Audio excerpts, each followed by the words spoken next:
सत्संगत जी, प्यार से कहना धन निरंकार जी। तो भाव वही कि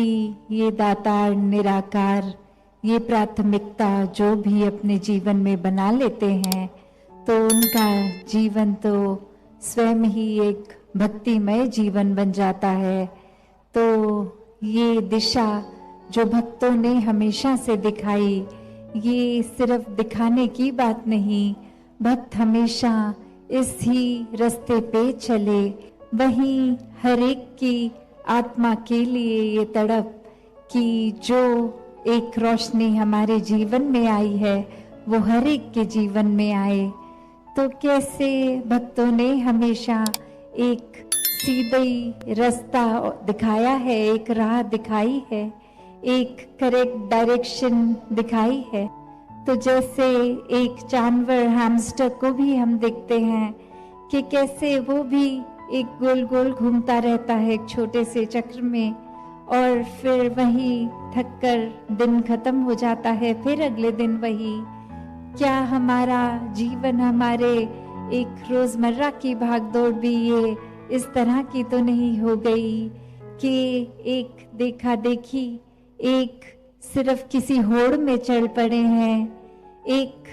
भक्ति को प्राथमिकता नहीं दे रहे, परमात्मा को प्राथमिकता नहीं दे रहे, और एक अपने किरदार को प्राथमिकता नहीं दे रहे कि हर कोई अगर ऐसा करता है तो कहीं हम भी उस वजह से वो चीज तो नहीं कर रहे। एक सही कारण हर चीज का क्या वो जीवन में है कि नहीं? क्योंकि अक्सर एक आसपास का समाज एक सबकॉन्शियसली, चाहे हम सोशल मीडिया पे कुछ देख रहे हों या रोजमर्रा में किसी से बात कर रहे हों, उनकी सोच एक उस तरह की, जो भी चीजें हमारी आंखें देख रही हैं वो भी हमारे मन की, दिमाग की खुराक बन जाती है। तो कैसे एक, क्या हर चीज हम जो देख रहे हैं उस पे हमारा ध्यान डालना जरूरी है कि नहीं? या एक बुद्धि, ये चेतनता जो ब्रह्म ज्ञान से मिली है वो हमारा एक फिल्टर बनती है जिससे हम जो अच्छी चीजें हैं बस उसी को ग्रहण करें, बुरी चीजें छोड़ दें। और अगर कोई बुरी चीज भी देख रहे हैं तो उसके अंदर भी क्या वो अच्छाई जो है वो निकाल पा रहा है हमारा नजर या नहीं? तो कैसे जो वो सिल्वर लाइनिंग है उसको पकड़ना है, हर चीज को एक अंधाधुंध अपने अंदर अब्सॉर्ब नहीं करने देना। तो कैसे एक फिर वही बात की, ये चैनलाइज करना है मन को, एक दिशा जो सही दिशा है, एक सही डायरेक्शन, उस पे ये मन जब तक टिका रहेगा तब तक ये दातार मन में बसा रहेगा। वो नियत, वो कर्म, वो सोच,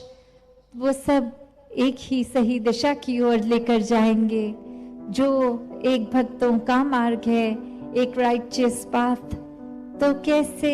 अपने जीवन में अगर हम वो भी एक बात को देखें कि if we are facing the right direction, all we need to do is continue walking. कि एक अगर हमारा मुख एक सही दिशा की ओर है जहाँ पे जाना है, तो हमें सिर्फ वो कर्म करना है कि उस तरफ चलते जाना है। जिस प्रकार दासी ने एक कहानी पहले भी आपके चरणों में रखी कि कैसे एक इंसान कहीं अंधेरे में बार बार सोचता तो है कि ये दिन में तो मार्ग बहुत आसान है, पर क्या अंधेरे में ये मार्ग को कभी मैं तय कर पाऊंगा कि नहीं? और वही रोज अंधेरा होते ही उस रास्ते पे जब आता, पर वो हिम्मत नहीं कर पाता क्योंकि कोई लाइट नहीं, वहां नेचुरल लाइट भी नहीं पड़ती। और वहीं एक व्यक्ति जो उसको कुछ दिनों से रात को वहां खड़े देखकर पर हिम्मत जुटा के आगे ना रास्ता तय करने के लिए जो नहीं कर पाता, तो उसको फिर वो कहता है कि आपको पता है ना यही सही रास्ता है जहां आपको जाना है, तो आप इस रास्ते पे सीधे ही चलते जाएं। और फिर जब वो इंसान कहता कि रास्ता तो मुझे पता है कि ये सही है, पर ये डर, ये भरम की कुछ रात को कुछ एक अनहोनी ना हो जाए, कुछ पैर ना फिसल जाए, तो वही बहुत ही सरल सा एक उपाय कि तुम ये लालटेन ले लो, ये रोशनी की टॉर्च ले लो। अब चाहे पूरा रास्ता तो नहीं नजर आएगा, पर जहां जहां पैर रखोगे उतना एक रोशनी रहेगी। तुम ये रोशनी अपने साथ लेकर सही दिशा में चलो तो अपना आप ये रास्ता भी तय होता जाएगा। तो इसी प्रकार हम भी अपने जीवन में अगर हर दिन यही देखें कि हर दिन एक नया है, एक परिस्थिति कुछ भी आ सकती है, तो उस पे सही समय पर सही चीज करना, तो ये चीज की अगर प्रैक्टिस भी नहीं, ये स्थिति कभी पहले फेस नहीं भी की, तो भी जिन्होंने इस परमात्मा, इस निराकार का सहारा लिया, उनके लिए तो कोई भी परिस्थिति हमेशा साफ ही रहती है। उस पे चलना एक अडिग अवस्था में, एक सहजता में, एक बहुत ही सरल मार्ग हो जाता है, क्योंकि वो सही दिशा का भी पता है। वो ब्रह्म ज्ञान की रोशनी, एक मन में परमात्मा का वास, और मन में हर एक के लिए आदर, सद्भाव, प्यार, प्रीत, नम्रता, दिल विशाल, तो अनेकों गुण जब ऐसे मन में आ जाते हैं, जीवन में आ जाते हैं, तो हर चीज ही अपने आप एक साफ हो जाती है। एक दृष्टि हमारी, फिर वही नजरिए की भी जो बात होती है कि हम किसी और में भी फिर वो सही ही देखते हैं, अच्छा ही देखते हैं। वो नजरिया यहाँ पे बदलता है, जो अक्सर हम सुनते हैं, जैसी दृष्टि वैसी सृष्टि,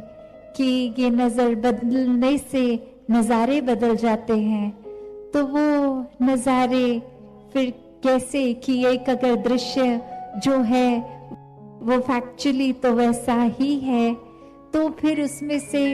अलग अलग दो व्यक्ति जो अलग अलग दो सोच रखते हैं, वो कैसे उस सेम नजरिए से नहीं देख पाते। वो एक ही परिस्थिति में दो अलग पहलू कैसे पकड़ लेते हैं। तो वैसे ही एक हर समय हमारे पास भी वो चुनाव है, हर समय जहाँ एक संतमति को अपना सकते हैं और हर चीज में एक परमात्मा को जो पकड़ते हैं हर पहलू में, तो वो किस तरह सरलता से अपना जीवन जी लेते हैं। अक्सर संसार में ये भी देखा जाता है, या कोई आसपास भी हम महापुरुषों में अगर बात कर रहे हैं किसी से, तो कैसे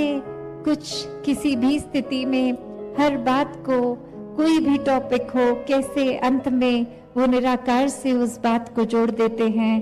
वो इस परमात्मा से ये एक बड़े ही चाहे लॉजिकल तरीके से भी ले आते हैं कि चाहे कोई भी टॉपिक हो, ये निकला तो इस निराकार से है, और वो किस तरह वो सरलता से पूरा एक निष्कर्ष फिर इस परमात्मा को ही बना देते हैं। तो जब ऐसा नजरिया हर एक का हो सकता है, तो क्यों हम उलझनों में पड़ें, क्यों हम भ्रमित हों, क्यों हम फिर अपने लिए ही एक अपने जीवन को कॉम्प्लिकेटेड कर दें, क्यों फिर हम जहाँ बहुत आराम से कुछ किया जा सकता है उसको खुद ही बंदिशों में बांध लें, उसको खुद ही एक अपने मन से एक गलत दृष्टि बना लें, एक उसको सरलता को छोड़कर एक बहुत ही कंफ्यूजन ले आए जो खुद की ही बनाई गई है। अक्सर जब ख्यालों में भी ऐसे होता है कि जैसे ही हम कुछ भी एक बुरा ख्याल सोचते हैं तो कैसे एक कड़ी से कड़ी जुड़ती जाती है और वो बुरी चीजें ही सोचते जाते हैं, और वहीं सिर्फ एक पॉजिटिविटी की ओर, इस परमात्मा की ओर एक ख्याल आते ही कैसे फिर वो मन शांति का एहसास करता है, कैसे फिर वो पॉजिटिविटी की ओर जाने से वो पूरी नेगेटिविटी खत्म हो जाती है। तो बात वही कि हम अपने अंदर जिस तरह के ख्याल डालेंगे, एक नजरिया वैसा बनता जाएगा, तो दासी और शब्दों का सहारा ना लेके इन्हीं शब्दों से आपसे आज्ञा लेगी। सत्संगत जी, धन निरंकार जी।